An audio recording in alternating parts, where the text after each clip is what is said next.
ये जेके दोस्त पोयां सोटा खणी आया आहिनि उन्हनि खे गुज़ारिश आहे त महिरबानी करे प्लीज़ डिसिप्लिन में थोरो गुज़ारो कयो।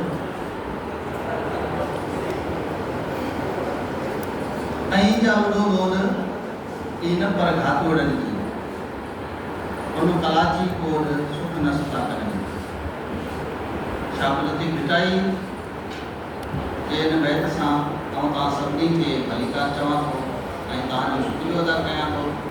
जेके मुंहिंजा भाई मुंहिंजी भेनरूं जेके हिन प्रोग्राम में तव्हां आया आहियो, ख़ासि तौर ते साईं अमर फयाज़ बुरड़े साहिब जा लख थोरा जिन असांजी गुज़ारिश ते इहे लफ़्ज़ चया त यार हीअ त कमु असांजो आहे, असां कयूं पिया, तव्हां जॾहिं कयो पिया त इहे सम्झो त असांजो कमु कयो पिया ऐं असांखे इहो लॻो पियो त साईं अमर फयाज़ वारा असांजो कमु कयो पिए ऐं असां जॾहिं पहुचा हुआसीं इहे कमु हिकिड़ो हुयो ऐं मुख़्तलिफ़ सतहनि ते हर माण्हू पंहिंजे हिसाब सां करे पियो। जंहिं माण्हू खे जेकॾहिं पंहिंजी ॿोली सां इश्क़ आहे, सचाई आहे, उनखे ईअं लॻे थो त हीउ मुंहिंजो कमु आहे ऐं बुनियादी तौर ते मूंखे ई करणु घुरिजे त जेको कुझु करे थो उनखे ईअं ई महसूसु थिए थो। छो हाणे ॻाल्हि इहा आहे त हीउ कमु आहे छा, कमु कहिड़ो थियणु घुरिजे। इन जा केतिरा ई पासा जेके असां अॼु साईं खां ॿुधंदासीं, पर आउं तव्हांखे सिर्फ़ु एतिरी गुज़ारिश कंदो हलां थो त ख़ासि तौर ते हिकिड़ो गेप आहे जेको आउं तव्हांखे ॿुधाइणु चाहियां थो त अंग्रेज़ी डिपार्टमेंट, सिंधी डिपार्टमेंट ऐं आईबी डिपार्टमेंट, इहे जेके टे डिपार्टमेंट आहिनि, असां जेके बि जदीद इल्म आहिनि उन्हनि सभिनी इल्मनि में अंग्रेज़ी बहितर खां बहितर कनि त जीअं दुनिया जे अंदरि जेको कमु थी चुको आहे उनखे सम्झनि त माण्हुनि पंहिंजनि ॿोलियुनि में पंहिंजी ॿोली सां मोहबत कंदे कहिड़ो कमु कयो आहे ऐं असांखे छा करणु घुरिजे। उन्हनि जो हिकिड़ो असांखे गस वठणु घुरिजे, छाकाणि उन्हनि असांखां वधीक कमु कयो आहे। अच्छा, उन खां अलावा जेकॾहिं मिसाल जे तौर ते तव्हां उन शइ में एक्सपर्ट नथा थी सघो त कंहिं अंग्रेज़ी जे उस्तादनि या शागिर्दनि खां मदद वठी सघो था। हिकिड़ो त इहो पासो। हाणे सुवाल इहो आहे त अंग्रेज़ी जो शागिर्द या IT जो शागिर्द उहो सिंधी जी तरफ़ छो सोचे, इहो पंहिंजे जेको सुवाल आहे त हू चवे थो त अंग्रेज़ी हिकिड़ी इंटरनेशनल ज़बान आहे, उतां जो अदब आहे, मूं हुन में दाख़िला वरिती आहे त वरी बची सिंधी ते सोचां त पोइ मूंखे अंग्रेज़ी में दाख़िला वठण जी कहिड़ी ज़रूरत हुई मूंखे।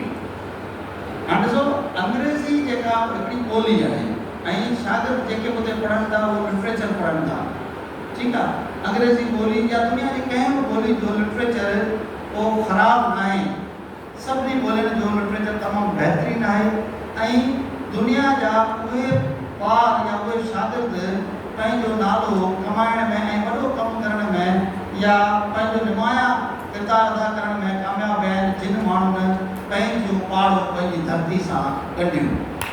तव्हांजो पाड़ो खणो, तव्हांजो पाड़ो तव्हांजी धरती सां, तव्हांजी सकाफ़त में ऐं तव्हांजे पंहिंजे हिन खिते जी जेका लोक ॾाहप आहे उन सां तव्हां कहिड़ी बि ॿोली ऐं कहिड़े बि शोबे में केॾियूं बि महारतूं रखंदा हूंदो त पोइ तव्हां पंहिंजो नालो आलमी सतह ते रोशन करे सघो था, पंहिंजो ऐं पंहिंजी क़ौम जो ऐं पंहिंजी ॿोली जो या पंहिंजो जेको तव्हांजो हिकिड़ो हेरिटेज आहे उन सॼे जो।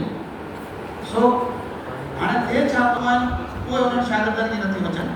नतीजे में ॿई धुनियूं जेके आहिनि उहे सिंधी ॿोली ते या असांजो जेको हेरिटेज आहे उन ते जे ॿार को वेठो रेड़े ते, होटल ते या ॿार को माण्हू वेठा आहिनि उन्हनि ते ॿार न आहे त सिंधी ॿोली जी लिसानियात जे पासे ते कंप्यूटेशनल लिंग्विस्टिक्स में, आर्टिफिशियल इंटेलिजेंस में या जेके बि ॿिया पासा आहिनि जदीद तिर्ज़ जा, उन्हनि ते को ॿाहिरि वेठल माण्हू इहे जेके तहक़ीक़ूं करे इहे नयूं शयूं आणे न ॾींदा सघे।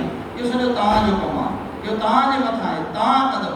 तव्हां जेकॾहिं हिननि पासनि खां न सोचींदो त पोइ इहे सॼा खोखला नारा जेके आहिनि असांजे पले पवंदा, जेके घणे वक़्त खां असां लॻायूं पिया था, पर असां दुनिया खे अञा ताईं पंहिंजी ॿोली जी जेका उहा अज़मत आहे, जेका शाहूकारी आहे ऐं जेका उनजे अंदरि जेका ॾाहप लिकी पई आहे, उहा मञाइण में उन हद ताईं कामयाबु न विया आहियूं केतिरो असांखे वञणु घुरिजे।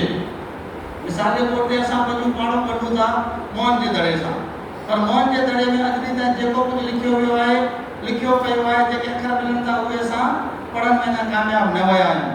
त अहिड़े तरीक़े सां उन ॿोली जे अंदरि जेको बि असांजो कल्चरल हेरिटेज मौजूदु पियो आहे, टेक्नोलॉजी सां असां पंहिंजे पाण खे न ॻंढींदासीं, असां पंहिंजी ॿोली खे उन सां न ॻंढींदासीं, तेसीं ताईं असां उन चाहे त ॿारड़े खे उन शोबे में दाख़िला वठाइजे जिते कान त नौकिरी मिले। घणे माण्हुनि जे दिमाग़ में क्लियर न हूंदो आहे त सिंधी में पढ़ी कंदो छा, सम्झा, या फलाणे शोबे में वञी कंदो छा। असल में इहा कॉलेज या हाई स्कूल जे उस्ताद जी कोताही हुई जेको तव्हांखे सम्झाए न सघियो। ओके, बाय डिफॉल्ट मजबूरी में कंहिं तरीक़े ॿुधाइण में असां कामयाबु न वञूं त पोइ असांजी कोताही आहे त तव्हां डिग्री वठी कंदो छा। असां हर मुमकिन कोशिशि कयूं था त तव्हांखे इन ॻाल्हि जो अहसासु ॾियारियूं था त जेका ॿोली एॾी ज़मीन, एॾी शाहूकार, एॾी क़दीम आहे त सम्झो त उनजे पोयां तमामु घणो कमु मौजूदु पियो आहे, उनजे मथां तमामु घणा इदारा थियणु घुरिजनि। असांजे हिन सिंध जी धरती जे मथां हिकिड़ी ॻाल्हि तव्हां ज़हन में रखिजो त हीउ जेको असां इंटरनेशनल लफ़्ज़ जे जेको चकर में आहियूं न, त माना IT जो मतिलबु इंटरनेशनल कंप्यूटर इन जो सिंधी सां ॿुधी वञे वञे, ईअं न आहे। जीअं असांजो दोस्त शागिर्द जेकॾहिं बिज़नेस में पढ़े थो या पॉलिटिक्स में पढ़े थो, फ़लसफ़े में पढ़े थो, त असांजी धरती जे मथां इवन असां जेकॾहिं ज़ूलॉजी में पढ़े थो, बॉटनी में पढ़े थो, त असांजी धरती जे मथां कहिड़ियूं जेको ॿूटा आहिनि, कहिड़ियूं जड़ियूं ॿूटियूं आहिनि, या कहिड़ो जेको आहे सो नाग बलाऊं आहिनि, बिच्छूं आहिनि, पखी आहिनि, उन्हनि ते केरु रिसर्च नथो करे। ज़ूलॉजी जो शागिर्द हूंदे आहे कहिड़ियूं ॻाल्हियूं थो सोचे। असांजी ज़मीन जेका आहे, जियोग्राफी आहे, उनमें कहिड़ी मिसाल कारोजर जो जबल आहे, उनजे अंदरि केतिरो कहिड़े क़िस्म जो पथर पियो आहे, उनमें छा मौजूदु पियो आहे। जियोलॉजी ऐं जियोग्राफी जो शागिर्द उन ते रिसर्च नथो करे। बिज़नेस जो स्टूडेंट दुनिया के मुख़्तलिफ़ कंपनियुनि ते, पेप्सी ते, UNO ते, फलां ते, उन ते रिसर्च करे थो, पर असां ते नथो करे। सो इहो जेको आहे असां इहे सम्झूं था त जेकॾहिं तव्हां पंहिंजे शोबे, पंहिंजी डिग्री ऐं पंहिंजो जेको बि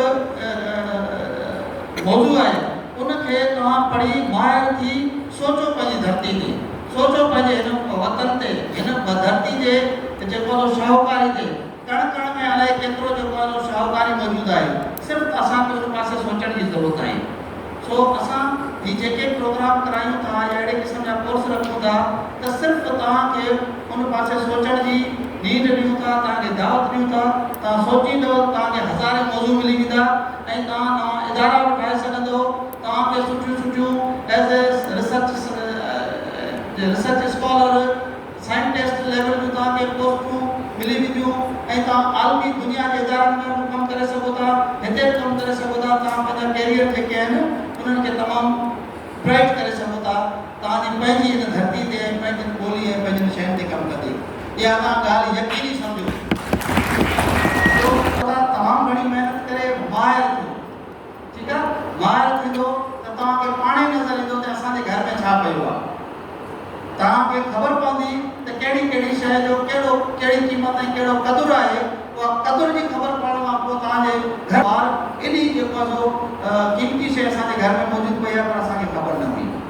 सो तव्हां सभिनी जी महिरबानी। असां जेको आहे आऊं तव्हांजे ऐं साईं अमर फयाज़ जे विच में वक़्तु घणो टाइम नथो वठां, इहो ई तव्हांखे नियामो ॾियणो हुयो।